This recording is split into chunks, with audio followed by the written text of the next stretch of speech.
Esther, agora estamos em Esther, capítulo 4, no capítulo passado, na aula passada, Esther capítulo 3, vimos como no meio desse enredo, no meio dessa narrativa, de como Esther se tornou rainha do Império Persa, aí nós começamos a ver o propósito de Deus, por que Deus estava preparando toda essa história dessa forma, por que Esther foi chamada para ser rainha, uma coisa muito estranha para o povo judeu, para alguém que tinha um chamado de ser um povo separado, de tornar-se rainha. Assim, nós vimos Daniel em Babilônia, ele se tornou uma pessoa importante dentro do governo, mas ele não chegou a ser rei. Mas Esther se torna rainha, mas Deus não estava simplesmente querendo que alguém do povo de Israel se tornasse parte da monarquia, que alcançasse uma posição alta. E também Daniel, o propósito de Deus não era assim, que ele ocupasse um cargo em si. O objetivo, Deus tinha um objetivo para Daniel e tinha um outro objetivo para Esther, e é sempre isso que nós precisamos buscar. Só que Esther não sabia, no início, Esther não sabia, Mordecai não sabia, eles com certeza não tinham nenhuma pista do que Deus estava fazendo, por que Deus proporcionou essa oportunidade para Esther ter um cargo tão importante. Então, no capítulo 3, vimos como Amã, possivelmente um descendente dos amalequitas, mas como ele ocupou também uma posição muito elevada, semelhante a Daniel na Babilônia, porque Daniel foi promovido tanto no tempo dos reis da Babilônia, quanto também depois no início dos governos persas. Daniel sempre ocupou uma posição alta, de muita confiança, por causa do caráter dele, mas Amã se tornou, passou a ocupar uma posição alta, mas não por causa do caráter. Não sabemos o que fez com que o rei quisesse dar essa posição para ele, mas no capítulo 3 nós vemos que Amã ele nasce ali, talvez ele já tivesse alguma intenção, não sabemos antes se ele já odiava o povo judeu, mas quando Mordecai se recusou a se encurvar, assim, a prestar homenagem diante dele, honrá-lo assim, aí ele criou esse propósito de exterminar totalmente o povo judeu em todo o império. Então, hoje, no capítulo 4, agora nós temos qual vai ser a contra-estratégia, a estratégia para combater essa estratégia maligna, o plano de Deus para combater e anular o plano de Amã. E como já foi visto em Daniel 6, quando o rei fez um decreto que ninguém podia orar para ninguém, nenhum Deus, ninguém mais além do próprio rei durante 30 dias, quando o rei percebeu que os inimigos tinham feito isso como uma armadilha para Daniel, nem o próprio rei podia anular o que ele tinha decretado. Então aqui também nós temos uma situação semelhante, que o que vai acontecer? Nós já lemos o livro de Esther, já sabemos qual é o final da história. É como você rever um filme que você já sabe qual é o final. Então, mesmo que seja um filme de muito suspense, se você já sabe o resultado, você não sente aquela emoção, você já sabe o que vai acontecer. Mas a gente sempre precisa lembrar que Mordecai, Esther e todo o povo judeu, quando eles viram esse decreto formulado por Amã para exterminar o povo judeu, e era um decreto do rei, não tinha como voltar atrás, então para eles era algo impossível. O que poderia acontecer? O que poderia ser feito? Então esse é o assunto do capítulo 4. Nós queremos ver o que Deus já tinha preparado e como esse plano que Deus sabia de antemão, o que ele pretendia fazer, como ele ia resolver, mas os homens não sabiam, né? As pessoas não sabiam. Então, como que Deus iria revelar? Lembra que no livro de Esther nem fala do nome de Deus. Então, o autor, assim, é uma coisa muito interessante, porque claramente o autor desse livro cria em Deus, entendia que Deus tinha um propósito, mas por algum motivo que nem sabemos exatamente, ele queria transmitir essa história sem falar do nome de Deus, sem falar da religião judaica em si. Ele não fala de leis de Deus, de princípios, não fala de oração, vai falar de jejum, mas não fala especificamente de oração. Então é uma coisa assim, é um relato muito diferente dos outros livros da Bíblia, e tem uma coisa assim muito especial, que como que o autor transmitiu, porque o livro transmite muito claramente a soberania de Deus, como Deus age, porém sem falar do nome dele.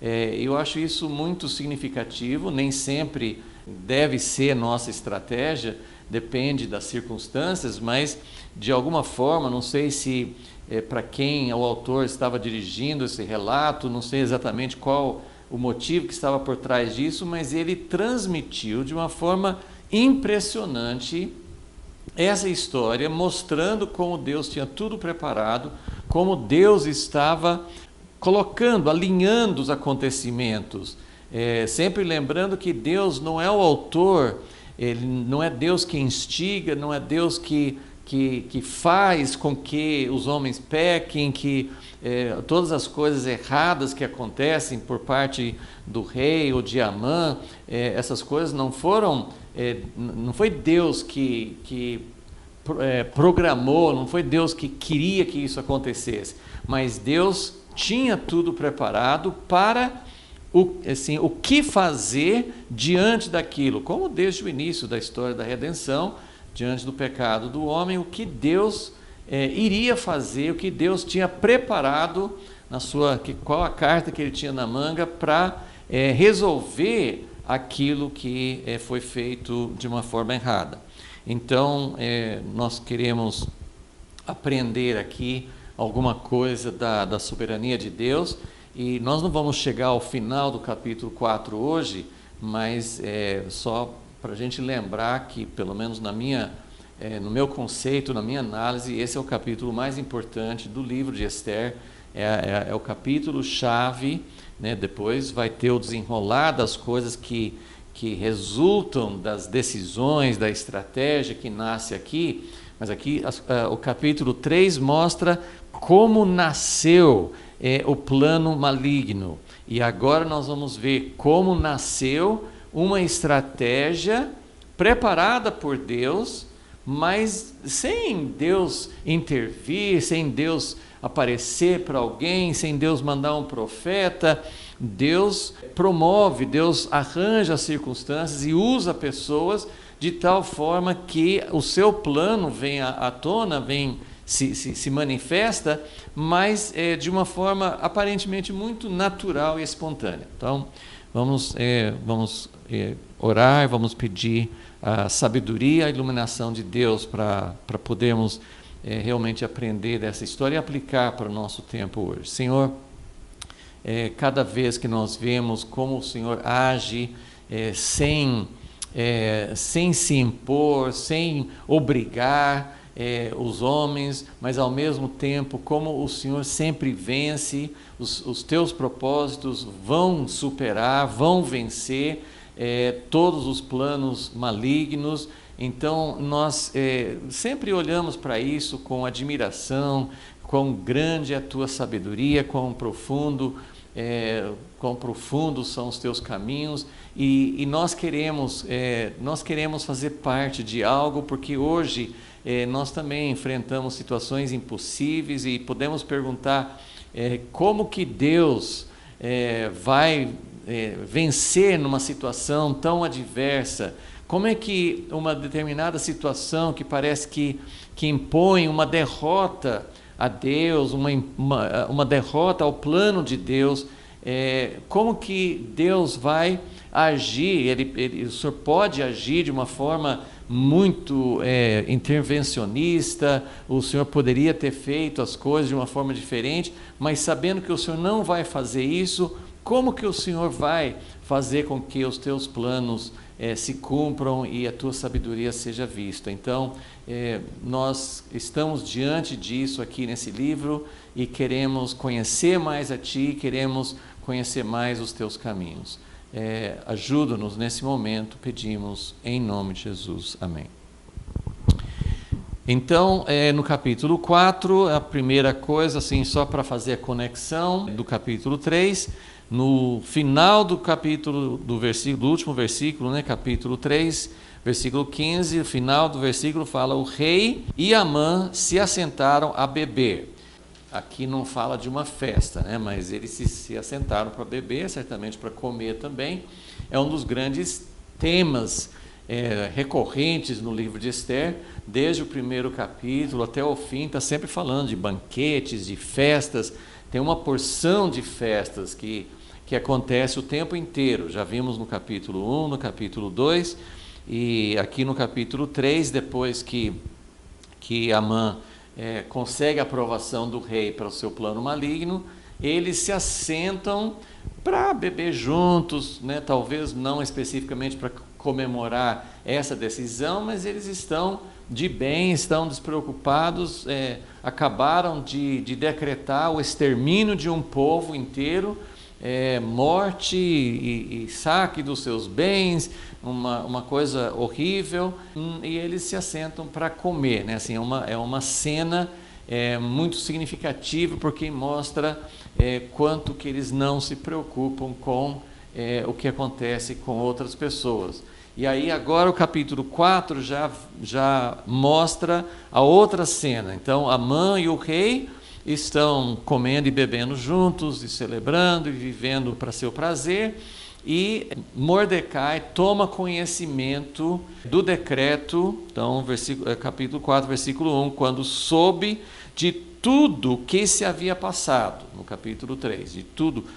Nós vamos ver um pouquinho abaixo que Mordecai, ele sabe até dos detalhes da oferta injusta, da oferta antiética, da propina que Amã propõe ao rei. Ele sabe disso. Como é que ele sabe? Bom, ele se assentava ali na porta do rei, né, naquela região onde as pessoas de importância estavam. Então ele certamente ouviu conversas, ele sabia não só do resultado do decreto que tinha sido baixado, mas ele sabia até de como Amã se propôs a pagar os cofres do rei, a dar um suborno para o rei fazer o que ele queria.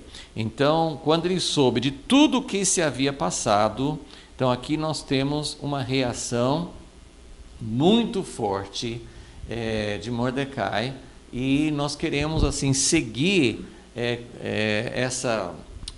esse relato, porque vai surgir uma estratégia para desfazer o plano maligno, mas não fica claro no início se Mordecai já tinha em mente o que fazer. Evidentemente, quando Mordecai viu esse decreto do rei, provavelmente a primeira coisa que apareceu na mente dele era: Esther é rainha, a única pessoa que pode fazer alguma coisa para nos ajudar é Esther. Provavelmente ele pensou logo nisso.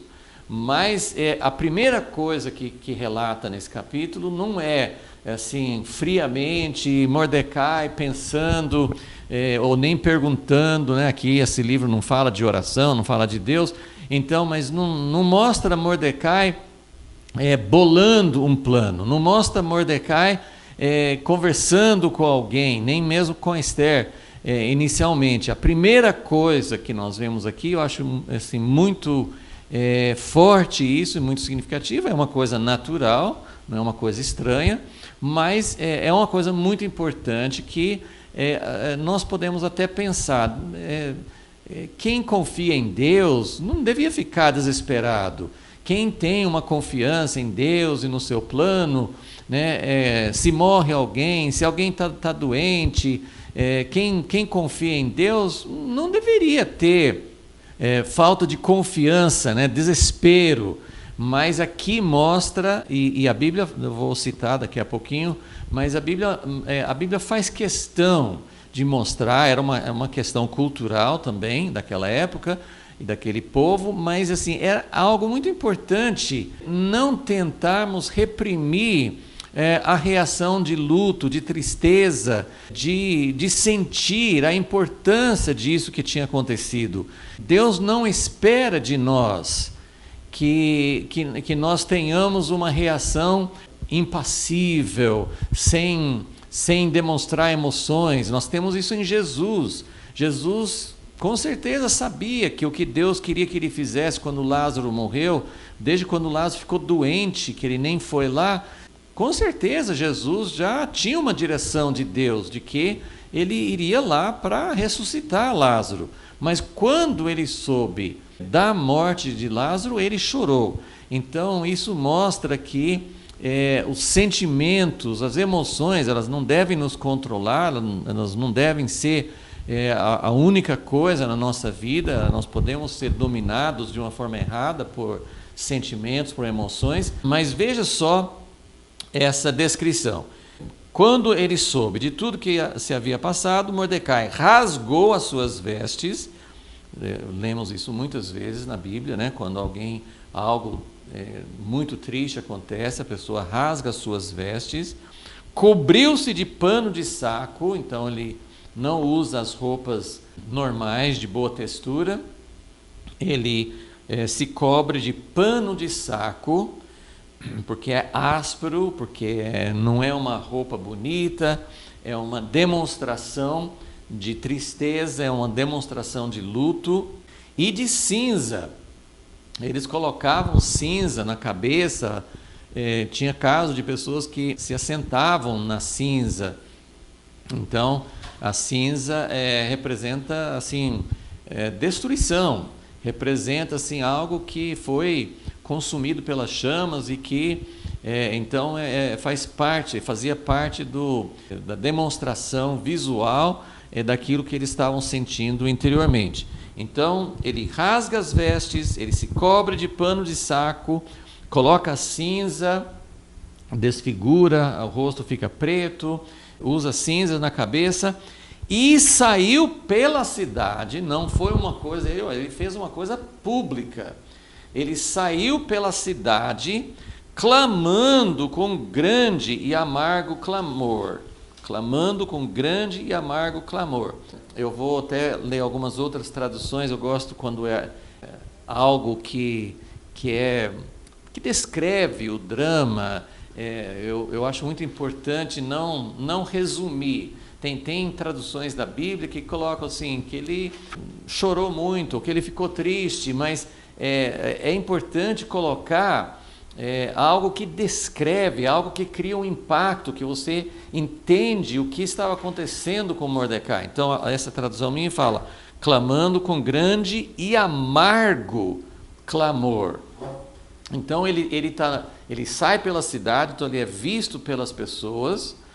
Se nem todos sabiam que ele era judeu, ele falou quando ele estava lá não aceitando se encurvar diante de Amã, ele falou com os colegas ali que ele era judeu. Mas se a cidade não sabia, se outras pessoas não sabiam, agora eles iam saber, porque houve esse decreto para extermínio dos judeus. Então ele se manifesta publicamente, ele leva o luto, ele leva a reação, a lamentação, o luto, a lamentação, o clamor para um lugar público. Então tem uma tradução que fala que ele saiu pela cidade clamando em alta voz e soltando gritos de amargura. ou chorando amargamente em voz alta, ou chorando e lamentando amargamente em voz alta. Então, essas são traduções que às vezes cada uma vai preenchendo um pouquinho e descrevendo um pouco essa cena. Então, a reação de Mordecai foi algo público, e isso não era só para que ele pudesse dar vazão ao sentimento dele, mas era algo que deveria impactar outras pessoas. Se ele tinha já a estratégia de que a Esther ficasse sabendo que foi o que aconteceu, a Esther recebeu notícia que o primo dela estava nessas condições, então nós não sabemos, mas ele fez algo público para que toda a cidade sentisse, olha, algo injusto, algo terrível, algo lamentável, algo racista, algo antissemita, mas anti alguma raça. Isso tem acontecido em vários momentos na história passada e contemporânea. Tem várias situações agora que estão acontecendo da tentativa de exterminar, de anular totalmente uma outra raça. Então, ele fez uma demonstração pública, e era uma demonstração para Deus, né? Ele não podia chegar até aquele lugar onde ele ficava, na porta do rei. Versículo 2, ele só chegou até diante da porta do rei. Então, ele não podia entrar nesse recinto, nessa área reservada, onde ficavam ministros e pessoas importantes e se tomavam decisões e tal. Ele não podia entrar lá porque era proibido alguém entrar lá vestido de pano de saco. Versículo 3, em todas as províncias aonde a palavra do rei e o seu decreto chegavam, havia entre os judeus grande luto, com jejum, choro e lamentação. Muitos estavam deitados em saco e em cinza. Se foram estimulados pelo exemplo de Mordecai, nós não sabemos, mas assim, a reação de Mordecai foi semelhante em todas as regiões do império, né? Nós vimos no capítulo 3 que o decreto já tinha saído para todas as províncias, ia acontecer no final do ano, mas eles já receberam a notícia e receberam com grande tristeza. Então, só para lembrar algumas ocasiões na Bíblia onde tem o relato de alguém que demonstrou sua tristeza, só vou citar, não vou ler as referências, e tem outras, né? Mas só para citar algumas, para mostrar que a primeira coisa que é um ambiente, é dali que vai surgir. A ideia aqui nesse capítulo 4 é entender, porque o relato mostra isso. Poderia ter pulado, às vezes a Bíblia às vezes o relato é super resumido. Então, Mordecai mandou Esther, fala assim, vai lá diante do rei e suplique diante dele. Não, aqui vai explicar como que chegou nesse ponto, como que Esther tomou a decisão. Então, o capítulo inteiro é para mostrar isso. E o processo, né, como que surge uma estratégia para enfrentar o plano maligno, começa com a reação. Se nós não temos reação, se algo... Veja, aqui não é algo que aconteceu. Isso aqui era um plano, era um decreto. Tal dia, o dia 13 do 12º mês, todos os judeus serão exterminados. Então, eles estão reagindo a algo que foi determinado, a uma lei, a um decreto que foi determinado. Agora, poderia ser, como nós vimos mês passado, 7 de outubro, um ataque terrível lá em Israel. Então, algo que aconteceu também requer uma reação. Nós não podemos ficar indiferentes. Agora, evidentemente, está acontecendo coisas horríveis no mundo inteiro, todos os dias, e temos que saber como lidar com essas coisas. Mas é muito importante que nós, como pessoas que desejam demonstrar, que queremos expressar quem Deus é, que nós tenhamos reações, que nós tenhamos sentimentos, que nós tenhamos assim, não necessariamente essas coisas culturais, mas de alguma maneira nós precisamos sentir isso profundamente. Mordecai e os outros judeus estavam fazendo isso porque era algo que ia afetar eles e todo o seu povo e o plano de Deus, tal, mas isso era algo que exigia uma reação, né? Então, até coloquei aqui um resuminho nessa folha. O primeiro ponto é que tem que ter uma reação adequada. Você não vai ver uma intervenção. Claro, Deus não depende, no sentido exato, Deus não depende da nossa reação, mas Ele deseja, e muitas vezes essa reação é necessária até para Deus agir no nosso meio, ou por meio de nós, né? Então, essa é a primeira questão, tem que ter uma reação adequada. Assim, de ter assim, só uma reação a uma tristeza, nós temos o exemplo de Jacó, em Gênesis 37, na verdade, o seu filho predileto, seu filho querido, José, não tinha morrido. Mas lembra a história, né? Ele foi vendido para o Egito e os irmãos de José, os filhos de Jacó, eles molharam a roupa dele em sangue de um animal e falaram com o pai que José tinha morrido. Então, Jacó acreditou que José tivesse morrido mesmo e ele ficou, né? Em Gênesis 37 fala como Jacó também rasgou as vestes, também ele demonstrou profundamente por vários dias, né? Então, cada situação requer uma reação, requer um entendimento de como agir, mas as situações exigem uma reação. Um outro exemplo está em 2 Samuel capítulo 1, quando Davi, olha só, Davi estava fugindo de Saul, Saul tinha tentado matar Davi várias vezes, Davi estava esperando a promessa de Deus se cumprir na vida dele, que ele seria o próximo rei, mas ele recebe a notícia de que Saul e Jonatas também tinham sido mortos pelos filisteus naquela batalha. Claro que Davi ia lamentar muito pela vida de Jonatas. Ele tinha uma amizade muito profunda com Jonatas, então a lamentação seria muito sincera em relação a Jonatas.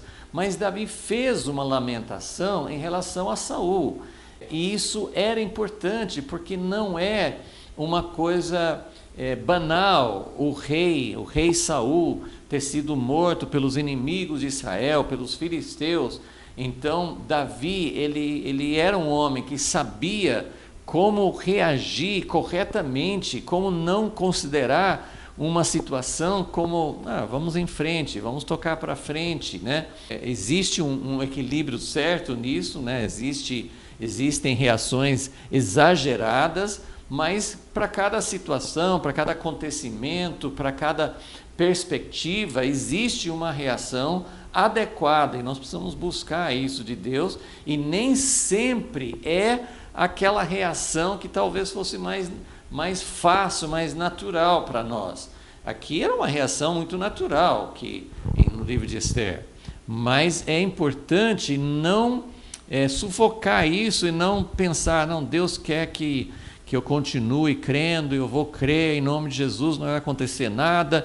Era uma situação muito drástica, muito dramática, muito terrível, e eles tiveram uma reação adequada. Só mais um exemplo, em Daniel 9. Daniel 9 é aquele capítulo em que Daniel faz uma oração, quando ele fica sabendo que que os 70 anos que Deus tinha falado com Jeremias, que seria a duração do cativeiro, que os 70 anos estavam acabando, ele se colocou diante de Deus para orar para que realmente o que Deus prometeu se cumprisse, que os 70 anos já tinham vencido e era tempo de voltar. Mas como ele sabia que o cativeiro era por causa do pecado, então ele se coloca de pano de saco, acho que com cinzas também, e jejum, ele se coloca diante de Deus,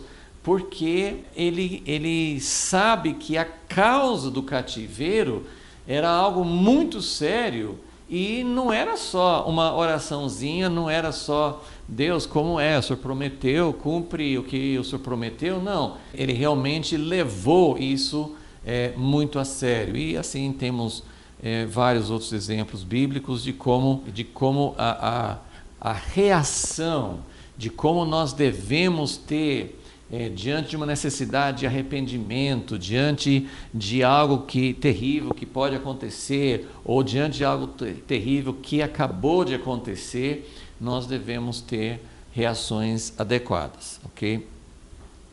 Muito bem, então agora estamos no versículo 4, e aqui nós descobrimos, assim, na sequência também, mas a gente descobre nesse relato de que Esther, no palácio, como rainha, todo mundo estava sabendo do decreto.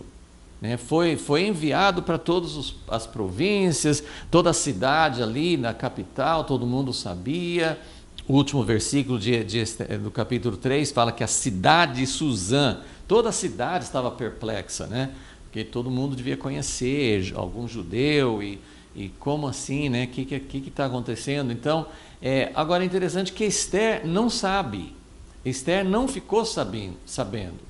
E isso é bem interessante, é bem emblemático, porque Deus tinha permitido que Esther fosse elevada a uma posição muito importante, muito destacada, mas ela vive numa redoma, ela vive numa bolha separada, ela não sabe das coisas que estão acontecendo, ela não sai, ela não anda pela cidade, ela depende, não tem televisão, internet, ela depende de alguém informar, e certamente ninguém achou que a rainha precisasse saber disso.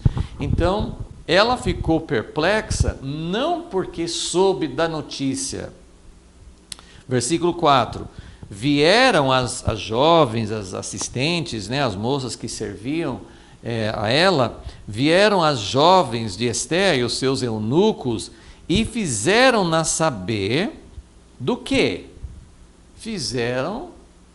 Comunicaram para Esther que Mordecai estava vestido de pano de saco e estava ali lamentando e gritando em alta voz pela cidade.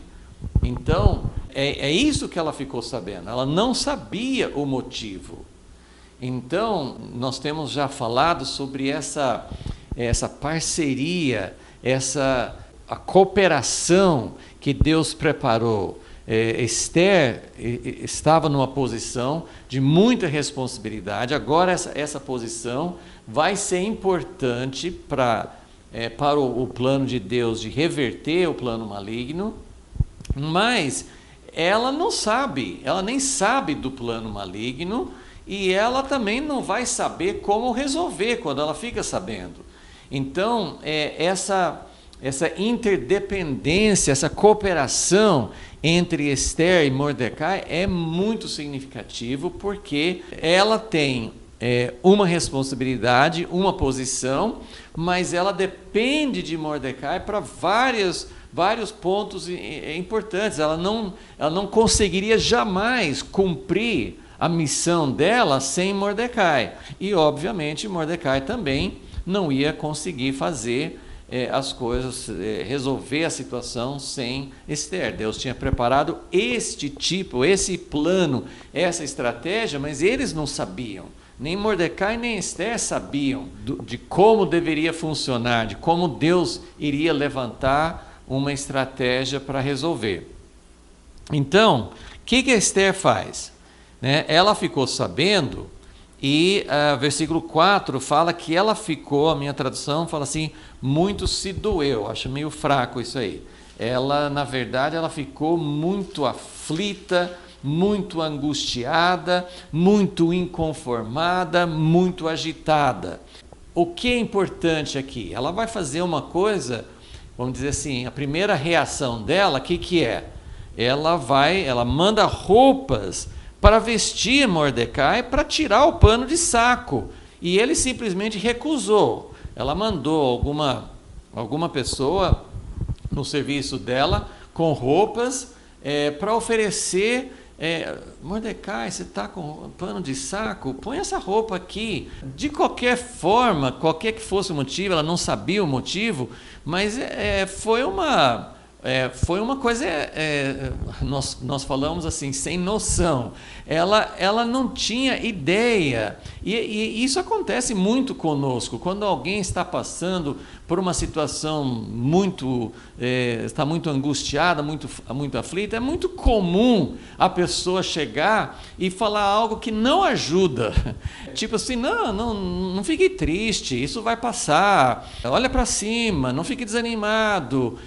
Às vezes fala assim umas frases comuns, umas frases de tipo fórmulas que a gente tem para tentar consolar alguém, e todos nós já estivemos em situações que a gente sentia, eu não sei o que falar, eu não sei como agir, eu não sei como consolar. Esther não sabia qual era a causa dessa manifestação de Mordecai.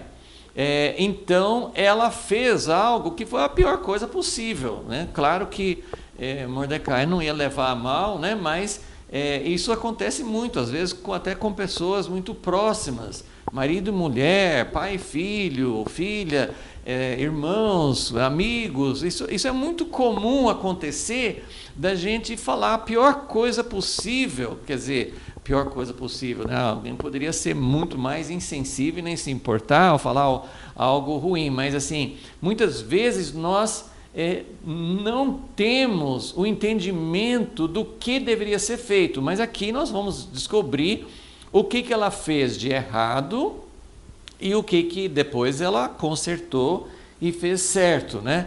Mas a primeira coisa assim que a gente aprende aqui, eu já falei assim, que a gente precisa ter uma reação adequada, ou seja, essa situação do decreto não era uma situação em que a Esther ou qualquer outra pessoa pudesse falar assim, Mordecai, vamos lá, não fique desesperado assim, não grite assim, não use pano de saco, vem comer, para que você jejuar? Isso aí estava tudo errado, porque ele estava fazendo isso corretamente, era uma situação muito drástica, era uma situação muito urgente, era uma situação horrível, e ele jamais poderia voltar assim, ser encorajado assim, não fique, não se incomode, não incomode os outros, não manifeste a sua tristeza publicamente, enfim, nada disso era algo que fosse adequado, né? Então, provavelmente a pessoa que Esther enviou era simplesmente alguém que ele não pudesse falar. Então Mordecai não falou nada, ele só recusou. Não, leva essa roupa de volta, não vou aceitar. Então, agora, o que era positivo? Era positivo o fato de que Esther ficou muito comovida com a situação de Mordecai. Então, isso é importante. Ela tinha um papel, ela tinha uma posição, ela estava numa redoma, mas ela tinha que estar ligada a quem estava de fora, que era Mordecai. Ela, lá dentro da redoma dela, ela não ia saber das coisas, não ia sentir as coisas, então ela estava lá protegida, ela estava lá vivendo uma vida simplesmente à parte, numa bolha à parte. O que ia acontecer com as pessoas lá fora não estava afetando ela. E ela tinha uma razão, Deus a colocou ali por um motivo, mas ela ficou extremamente agitada, inconformada, o que está acontecendo com Mordecai, porque ela tinha esse vínculo de família, de afeto, então ela ficou muito incomodada, fez a coisa errada, mas ela ficou muito comovida e aí o que ela fez? Ela não, puxa, mas Mordecai recusou, ela podia ter falado assim, não quer ajuda, então fique para lá, né? Não, ela pensou assim, não, agora eu tenho que fazer outra coisa, não fiz a coisa certa, então o que ela fez? Versículo 5, ela mandou chamar a Atá, algumas bíblias, algumas traduções colocam o nome dele como Ataque, com H, mas muitos usam essa forma que é Atá. Bom, ele é um dos eunucos do rei que estava a serviço dela. Então, era uma pessoa mais responsável, era uma pessoa com cargo superior, com responsabilidade superior, não era apenas uma criada, não era apenas uma pessoa que não tivesse condições de entender. Então, ela chamou uma pessoa mais capaz, mais madura, um dos eunucos do rei, que ele tinha sido designado para servi-la, deu a ele a missão de ir lá conversar com Mordecai, que nem sempre as pessoas que estão passando por uma situação de angústia vão abrir o coração para qualquer outra pessoa, mas a melhor coisa que a gente faz para ajudar, normalmente, tem situações e situações, difícil generalizar, mas a melhor coisa que a gente faz quando alguém está em luto, quando a pessoa está, se ela tem proximidade, se você tem intimidade com essa pessoa, se você é amigo, se você tem condições de perguntar, de ouvir a pessoa. Essa é a melhor maneira, repetindo, nem sempre a pessoa está disposta em qualquer momento a abrir o coração. Às vezes a gente tem que ficar em silêncio. Os amigos de Jó ficaram 7 dias em silêncio com ele antes de começar os diálogos. Então, às vezes, é só estar perto da pessoa, a pessoa saber que pode contar com você, se quiser conversar, pode conversar, mas assim, o que ajuda a pessoa a descarregar, a expressar o que está dentro dela, essa é a forma melhor de estar perto de alguém que está em luto. Mas então, ela mesma não podia fazer isso, o Mordecai também não podia entrar no palácio, então eles dependiam dessa troca de mensageiros. Então, ela pediu, versículo 5, que ele fosse ter com Mordecai para saber o que era aquilo. O que você está fazendo? Veja assim que a Esther não tem pista, ela não sabe o que está acontecendo. Ela está totalmente por fora dos acontecimentos. Então, ela manda esse servo dela, né, esse eunuco, para conversar com Mordecai e para saber o que é que está acontecendo e qual é o motivo, o que é e por que é, né? O que é aquilo e qual é o seu motivo. Então, versículo 6, vai ao encontro de Mordecai. Mordecai está num lugar público, né, na praça da cidade, ele não está na porta do rei, que ele não pode entrar lá. Então, ele está num lugar assim, mais público, mas ele foi lá ter uma conversa com Mordecai. E aí, versículo 7, Mordecai lhe faz saber tudo o que lhe tinha sucedido. Então aqui nós descobrimos que Mordecai tem até os detalhes de como foi a conversa entre Amã e o rei. Ele sabe, inclusive a oferta da prata que Amã dissera que daria para os tesouros do rei, pela destruição dos judeus. Então Mordecai conta exatamente o que aconteceu. É claro que aqui, essa conversa, ela é muito perigosa, né? Porque Amã é o cara que tem a posição mais alta, ele tem até o anel do rei, Então, se ele entende que Atá está tramando alguma coisa, ele já tem intenção, Amã já quer matar Mordecai, mas essa conversa é muito delicada. Eles estão ali numa praça pública, mas é uma conversa perigosa de Amã ficar sabendo. Bom, então ele faz saber de tudo que aconteceu. Versículo 8, ele também lhe deu uma cópia do decreto escrito, porque eles tinham mandado cópias por todo o reino, né? Então Mordecai tinha uma cópia do decreto.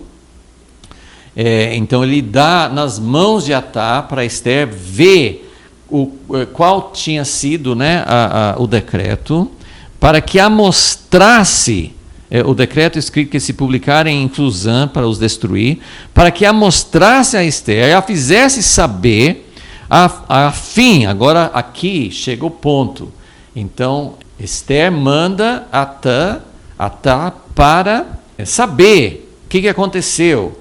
Agora Mordecai tem a oportunidade não só de informar, que a gente colocou aqui, né?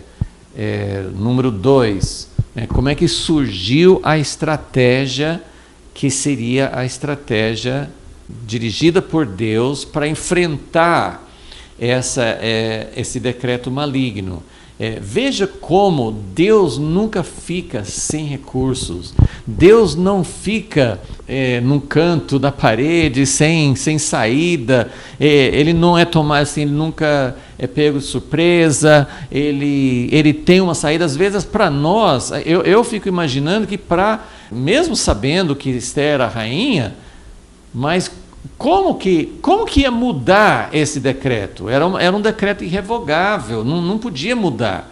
Então, mas Mordecai está agindo simplesmente com a reação que ele tem, uma reação adequada, e ele vai agora passar a informação. Ele tem que trabalhar junto com Ester. Deus levantou os dois. Deus não levantou só Ester. Deus levantou Ester e Mordecai. Os dois eram necessários.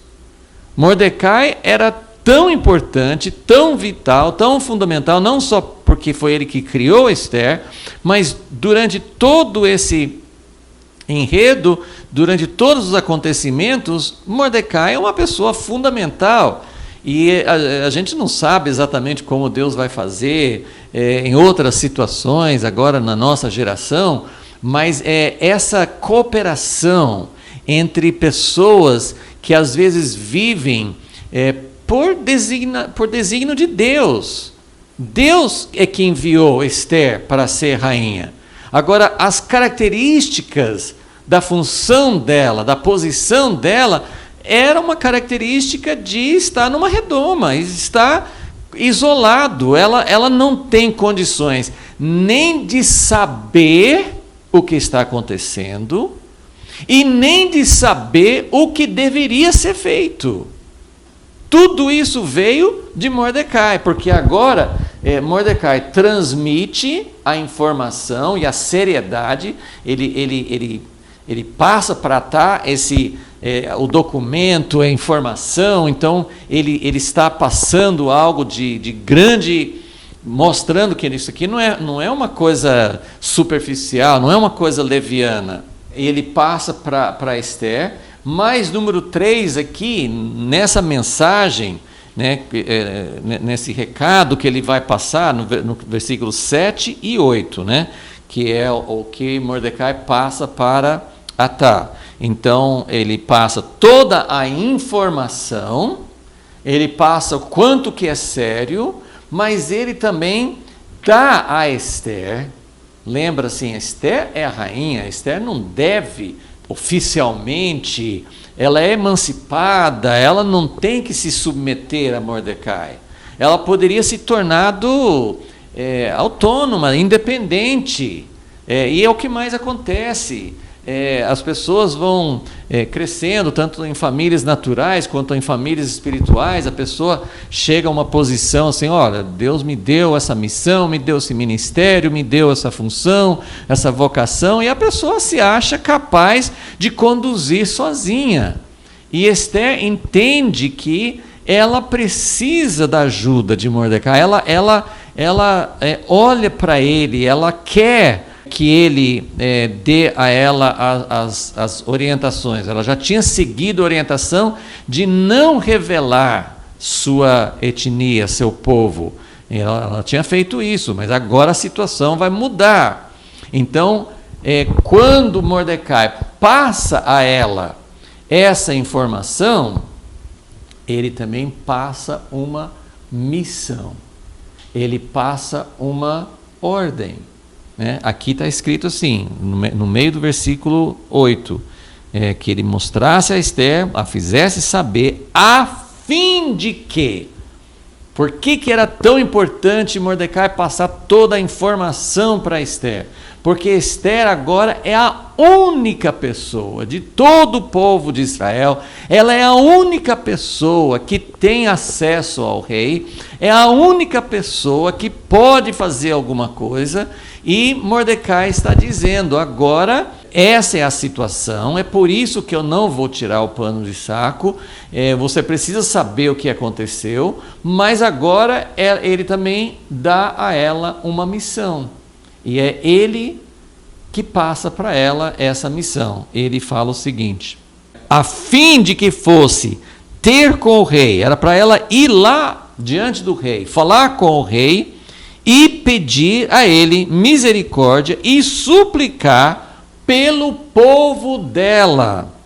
Ou seja, agora ela tem que falar de que povo que ela é. E Mordecai não sabia disso antes. Mordecai não tinha essa estratégia, assim, ele não imaginava, quando ele falou com Esther, não conte o seu povo, ele estava protegendo do sentimento que provavelmente tinha naquela época, já tinha esse antissemitismo, então ele quis protegê-la, não fale quem é seu povo. Só que agora chegou o momento, ela precisa falar, ela precisa chegar diante do rei, porque Deus deu a ela essa posição de ser a rainha, de ser a esposa do rei, então ela tem uma oportunidade, não é garantido, claro que não, o rei podia falar, não, eu mantenho o meu decreto, o seu povo vai morrer, você vai morrer junto. Ele podia, ele tinha essa autoridade para fazer isso, né? Mas ela era a única pessoa que poderia fazer isso. Então, Mordecai não tem dúvida nenhuma. Ele falou assim, olha, é isso e isso e isso que está acontecendo, e você precisa ir diante do rei e pedir misericórdia. Então, versículo 9, Atá veio e fez saber a Esther as palavras de Mordecai. E agora? O que a Esther vai fazer? Então, aí nós temos, o mensageiro ele já foi uma vez, levou uma pergunta, voltou de Mordecai com as informações e com a missão. Agora Esther fala assim, Mordecai, você não está sabendo.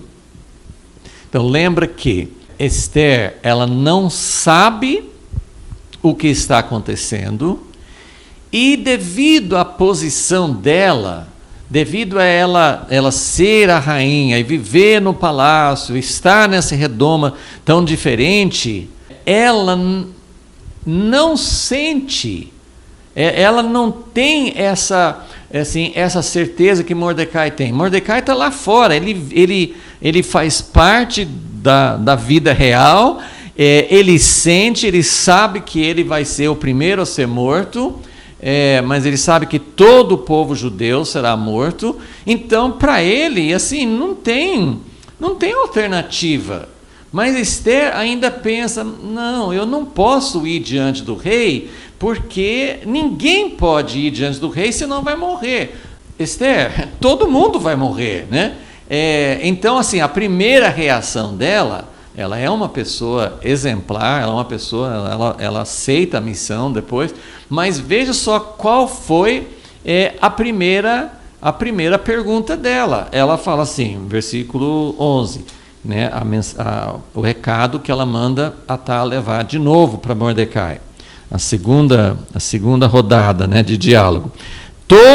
versículo 11, todos os servos do rei e o povo das províncias do rei sabem, quer dizer, todo mundo sabe, né? Os que estão do palácio, os que estão fora do palácio, é uma lei super conhecida, com certeza Mordecai sabia disso.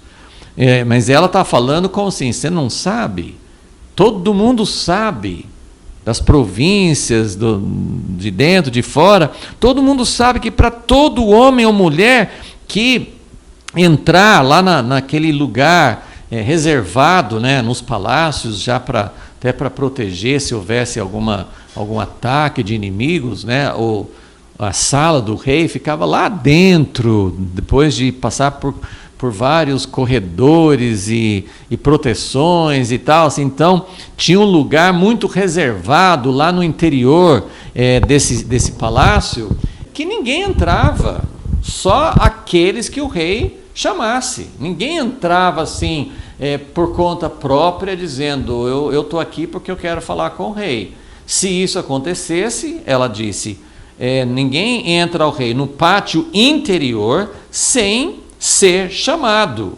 Não há senão uma sentença, a de morte, salvo se o rei.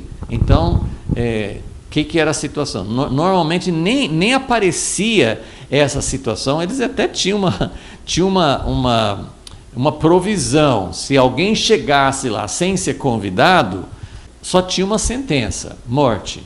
Mas tinha uma possibilidade, se o rei quisesse não executar a sentença de morte, que assim, a sentença mais comum para alguém que aparecesse lá sem ser chamado seria, leva essa pessoa embora e mate, né?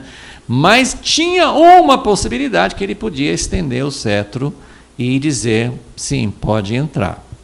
Bom, ela era rainha, ela não era qualquer pessoa, né? Então, salvo se o rei estender para ela o cetro de ouro, para que viva. Mas eu, final do versículo 11, eu nesses 30 dias, então ela já fazia alguns anos, né, que era rainha, ela provavelmente achava que isso era uma coisa não muito normal, porque ela fala assim, nesses 30 dias não fui chamada para ir ao rei. Então ela estava olhando, ela tinha uma perspectiva, uma perspectiva natural, mas diante daquela circunstância, diante daquela seriedade, para Mordecai, isso nem seria levado em conta, né? Então ela disse para ele assim, você quer que eu vá diante do rei para suplicar, para interceder em favor do povo, mas eu não posso ir. Assim, as pessoas, isso é comum a de todos nós, isso é impossível, eu não posso fazer isso. Por que você não pode? Porque senão eu vou morrer. Não é uma alternativa muito comum eu falar assim, não, eu posso morrer, mas eu vou assim mesmo. Mas ela não tinha absorvido, ela não tinha entendido a seriedade da situação e foi necessário Mordecai abrir os olhos. Mas para ela, assim, ela estava assim, Mordecai, é impossível, eu não posso fazer isso. Não é normal, tem uma lei, já faz 30 dias que eu não fui chamada, não dá, né? Assim, algumas pessoas tentam ler nas entrelinhas que ela está querendo dizer que o rei está meio bravo comigo, ou sei lá, mas assim, o fato é que ele tinha uma harém cheia de mulheres assim, e ele não tinha chamado a rainha, mas ela estava dizendo, eu não posso me oferecer. Ok, então ela mandou esse recado para Mordecai, versículo 12, quando as palavras de Ester foram relatadas a Mordecai, mandou ele de volta esta resposta. Então, Mordecai, ele é como o pai dela, ele criou, ele tem maior carinho por ela, ele vivia anteriormente diante do palácio, todos os dias, querendo saber. Ele não é uma pessoa que tem uma atitude assim de de desprezo, ou de falta de sensibilidade, ou vai fazer isso porque eu estou mandando, de autoritarismo, mas ele tem uma missão, e essa cooperação, essa complementação entre Mordecai e Esther que eu acho fantástico, assim, enxergar aqui nesse livro e ver como Deus tinha preparado. Como disse, as pessoas envolvidas, Mordecai e Esther, eles não sabiam, nem imaginavam, mas cada um está simplesmente agindo dentro do seu papel normal.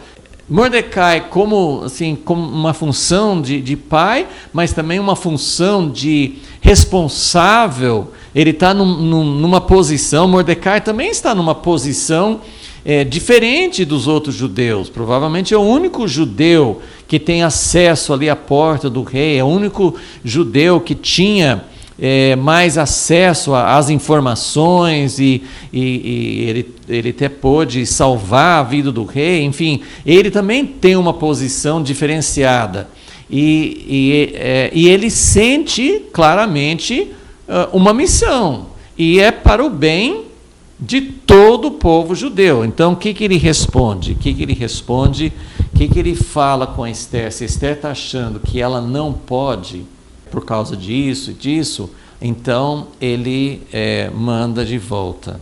Versículo 13. Não imagines. Então ele dá uma sacudida em Esther.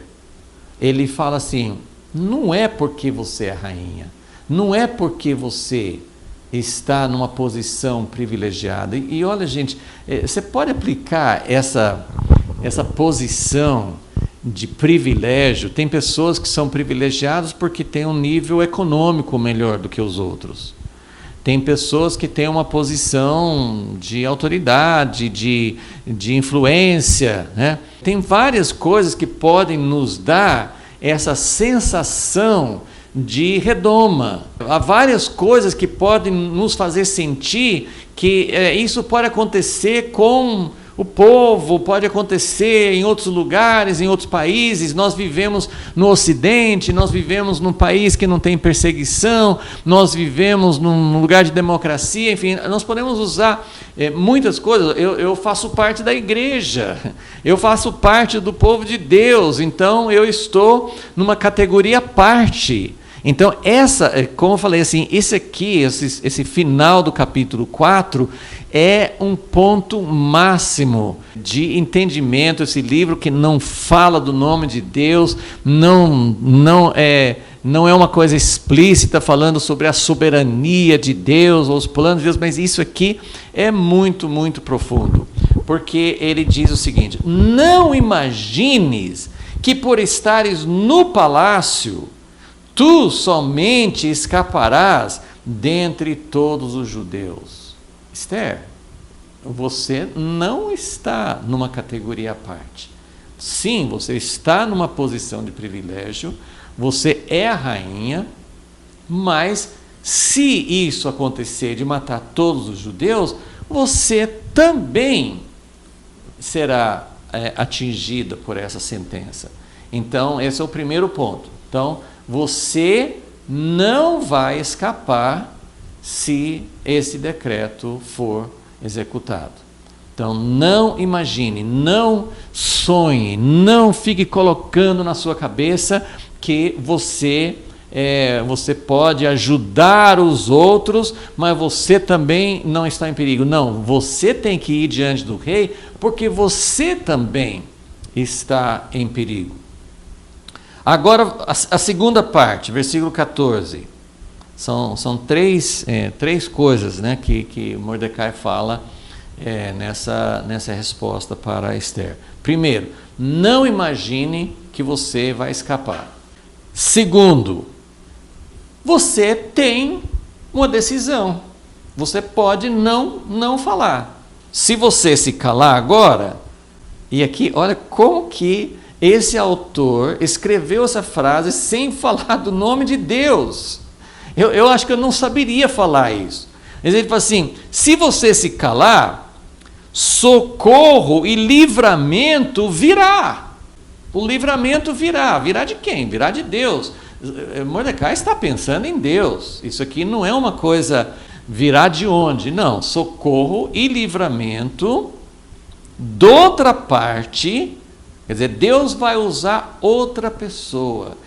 Isso aqui, talvez a gente consiga desenvolver um pouco mais esse pensamento, né, em outra aula, mas isso aqui mexe com essa soberania de Deus, com a escolha de Deus. Deus tinha escolhido Esther.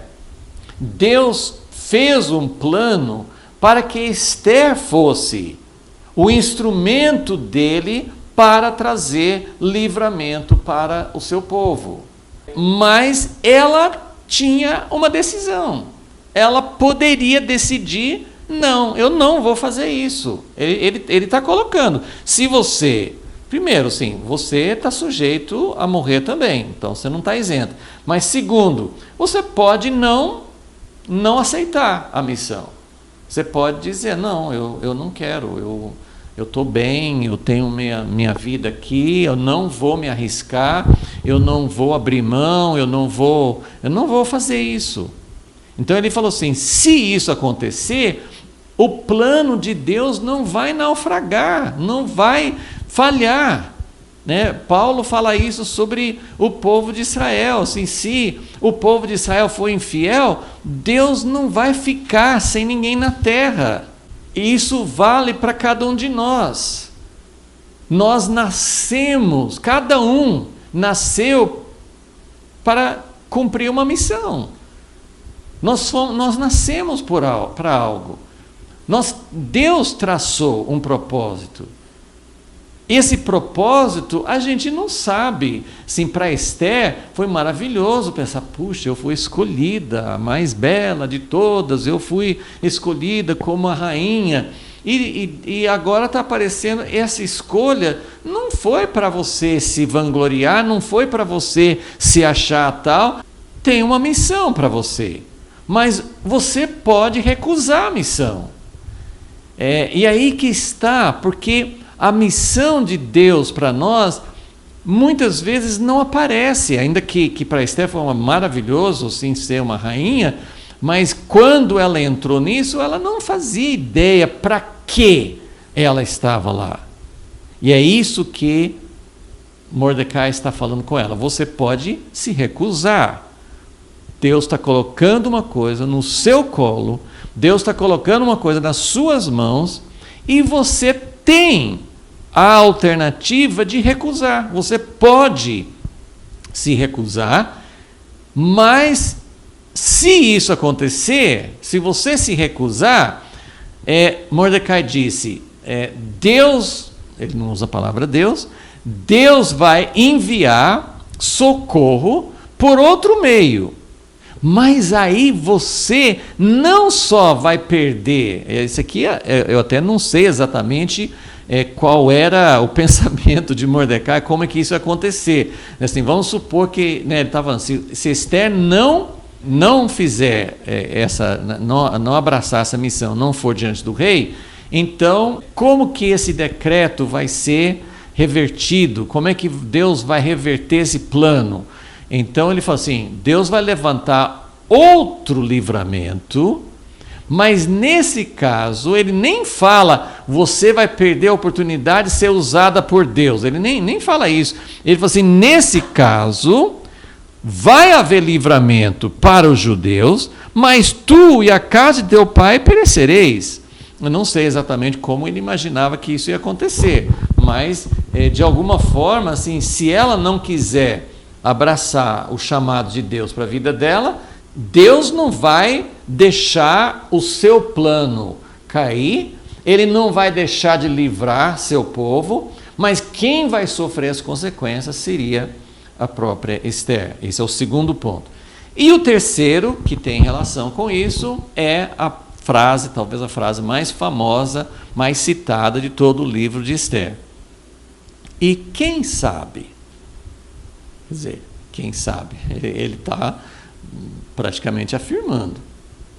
Nós agora estamos entendendo que foi para esse momento, foi para essa situação, foi para essa conjuntura de eventos, foi exatamente, Deus tinha preparado isso antes. Nós não sabemos por quê.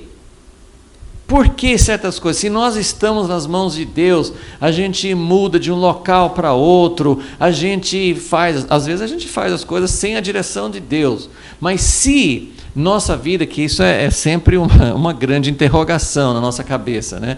Mas se nós realmente estamos sendo movidos por Deus, até as circunstâncias que estão fora do nosso controle, essa escolha de Esther foi fora, para ser rainha, foi fora do controle dela. Ela não tinha como saber, não foi ela que planejou, não foi ela que fez as coisas darem certo. Então, as coisas acontecem na nossa vida nos encaminhando para algo que é o plano de Deus. E Mordecai estava assim, agora nós estamos entendendo que foi exatamente por isso, por esse momento, por essa crise, por essa situação, que você foi escolhida para ser a rainha. Quem sabe que se não foi para tal tempo como esse, para essa conjuntura, para esse momento, que você chegou à posição de rainha. Então, não tem uma história melhor para pensar assim na soberania de Deus, para pensar em como Deus tinha preparado tudo. Mas para Esther não era tão fácil assim, porque ela acreditava mesmo que ela pudesse ser morta. Então, para ela não era uma coisa assim, olha que coisa maravilhosa, achei minha vocação, achei meu chamado, achei meu ministério. Ela não está pensando assim. O que ela entendeu? Né? Ela entendeu o recado de Mordecai. Versículo 15. Então nós tivemos duas idas e vindas do mensageiro. Né? O mensageiro foi para Mordecai explicou, mandou a missão, aí Esther mandou a pergunta de volta, assim, não dá para eu ir, né, eu vou morrer. Mordecai responde com esses 3 pontos que vimos aqui, e aí o mensageiro levou ela para Esther de volta, e agora tem mais uma mensagem para Mordecai. Então mandou Esther que tornassem a dizer a Mordecai. Então agora tem a resposta de Esther para Mordecai diante desse desafio. Mordecai mandou um desafio para ela. Ela responde, e ela fala, vai, ajunta todos os judeus que se acharem em Suzã, e jejuai por mim. Olha, não usa a palavra oração, mas jejuai por mim. Então, o que Esther está dizendo? Ela está dizendo, eu aceito. Então, eu entendi, essa minha missão, ela tem realmente essa obediência para Mordecai, ela aceita que ela tem que seguir as ordens dele, mas ela está fazendo consciente, e é uma decisão dela, não é simplesmente uma obediência. Ela assim, entendi, mas então, e aí é interessante a linguagem, porque quando no versículo 16 ela está mandando, agora ela está mandando uma ordem para Mordecai, assim, tá bom Mordecai, eu vou, mas eu vou nessa condição, agora você que está lá fora, você ajunta todos os judeus em Suzã, né? Não tinha as redes de internet e coisas que temos hoje, mas ajunta todos os judeus que vivem em Suzã e jejuai por mim, não comais nem bebais durante 3 dias de jejum absoluto, nem de dia nem de noite. Eu, as minhas moças, também assim jejuaremos. Depois irei ter com o rei, ainda que seja contra a lei. Então, ela não estava assim contando, não, claro que o rei gosta de mim, ele jamais vai mandar me matar. Ela está realmente disposta a dar a própria vida. Então, depois irei ter com o rei, ainda que seja contra a lei. Então, eu vou, mas eu estou desobedecendo uma ordem, não é assim que se faz, mas eu vou fazer isso, mas eu vou fazer isso com o apoio, com a sustentação, com todo o povo judeu na cidade de Suzã, jejuando junto comigo para que Deus abra o caminho. Então ela não vai, e isso é muito positivo, ela não vai na autoconfiança, ela não vai confiando que, claro que o rei gosta de mim, é tranquilo, ela sabe que ela está enfrentando um risco muito sério e que ela pode morrer. E aí ela fala, se eu perecer, pereci. Então ela está disposta a dar a própria vida nessa tentativa, nessa estratégia que nasceu por esse caminho. Então, Mordecai e os outros judeus tiveram uma reação adequada. É importante, diante de situações críticas assim, não tratar as coisas superficialmente. Essa cooperação, Esther está numa redoma, ela não tem consciência das coisas e não sente como ela vai arriscar a própria vida e tal. Ela não está vivendo, sentindo diretamente a ameaça. Então, para ela, assim, eu não posso ir, mas Mordecai tem a informação e ele também tem a clareza, a nitidez para falar assim, Esther, não tem outro caminho. Deus te colocou neste lugar para este momento. E então Esther pede apoio e jejum de todos os judeus. Ela não vai nem só confiando no apoio de Mordecai, ela sente a necessidade de ter um apoio de todos os judeus, oração e jejum. Então foi assim, versículo 17, Mordecai se foi e fez conforme tudo que Esther lhe tinha ordenado. Então é muito lindo ver essa cooperação, essa complementação entre Esther e Mordecai. Nós vamos continuar um pouquinho na próxima aula, discutindo alguns dos desdobramentos, as implicações, porque essa parte final aqui é muito profundo sobre a soberania de Deus e sobre os caminhos de Deus. Senhor, nós queremos nos colocar diante de Ti, Senhor, que hoje o Senhor também encontre pessoas dispostas a ir até o fim, Senhor, naquilo que o Senhor colocar diante de nós. Esther recebeu um presente maravilhoso, uma posição, uma exaltação, uma glória, mas ela recebeu também uma missão muito séria.